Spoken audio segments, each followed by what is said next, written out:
ठीक है। शास्त्रीय भाषा 5 फरवरी 2014 को संस्कृत मंत्रालय ने एक पत्र जारी किया जिसमें बताया गया कि शास्त्रीय भाषा के क्या क्या आधार होना चाहिए। तो इसके 3 आधार बताए। पहला आधार था कि भाषा की मूल्यवान विरासत हो। क्या होना चाहिए? भाषा की मूल्यवान विरासत हो। उसके बाद भाषा का इतिहास जो कम से कम 1500 से 2000 वर्ष पुराना हो। कितना होना चाहिए? 1500 से 2000 वर्ष पुराना। उसके पश्चात भाषा का एक मौलिक साहित्य हो जिसकी उत्पत्ति किसी अन्य भाषा के माध्यम से न की गई हो। भाषा का क्या हो? एक मौलिक साहित्य हो जिसकी उत्पत्ति किसी अन्य भाषा के द्वारा नहीं की गई हो। तो इसी प्रकार से ये भाषा हमारी क्या मानी जाएगी?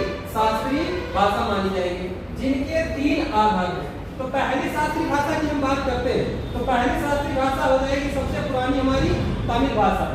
क्या रहेगी? वर्तमान में हमारी शास्त्रीय भाषाएं जो है कुल 11 शास्त्रीय भाषाएं हैं। कितनी भाषाएं हैं? 11 शास्त्रीय भाषा। तो सबसे पुरानी भाषा हमारी क्या है? तमिल भाषा है। सबसे पुरानी जो भाषा होगी हमारी क्या है? तमिल भाषा, जिसको 2004 में सम्मिलित किया गया है। उसके बाद दूसरी हमारी शास्त्रीय भाषा क्या रहेगी? संस्कृत शास्त्रीय भाषा, जिसको 2005 में सम्मिलित किया गया है। तीसरी हमारी शास्त्रीय भाषा तेलुगु, जिसको 2008 में सम्मिलित किया गया है। उसके बाद चौथी हमारी शास्त्रीय भाषा कन्नड़ शास्त्रीय भाषा है, जिसको 2008 में सम्मिलित किया गया। तथा 5वीं हमारी शास्त्रीय भाषा 2011 में मलयालम को सम्मिलित किया गया है। छठी हमारी शास्त्रीय भाषा 2014 में उड़िया को शामिल किया गया है। शास्त्रीय भाषा क्या है? छठी हमारी शास्त्रीय भाषा उड़िया को 2014 में सम्मिलित किया गया है। उसके पश्चात नई भाषा की बात करें 2024 में 2024 में 5 नई शास्त्रीय भाषाओं को जोड़ा गया। तो पहली बात करें 2024 को 5 भाषाएं जोड़ी गई हैं, जिसमें प्राकृत, पाली, मराठी, असमिया और बंगाली।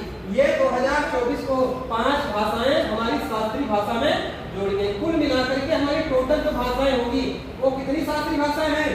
वो हमारी 11 शास्त्रीय भाषाएं हैं। ठीक, किंतु भारत में हिंदी भाषा की बात की जाए तो वो शास्त्रीय भाषा नहीं है, क्योंकि हिंदी भाषा का कोई साहित्यिक इतिहास नहीं है। कारण इसका है हिंदी भाषा की उत्पत्ति किस भाषा से हुई है?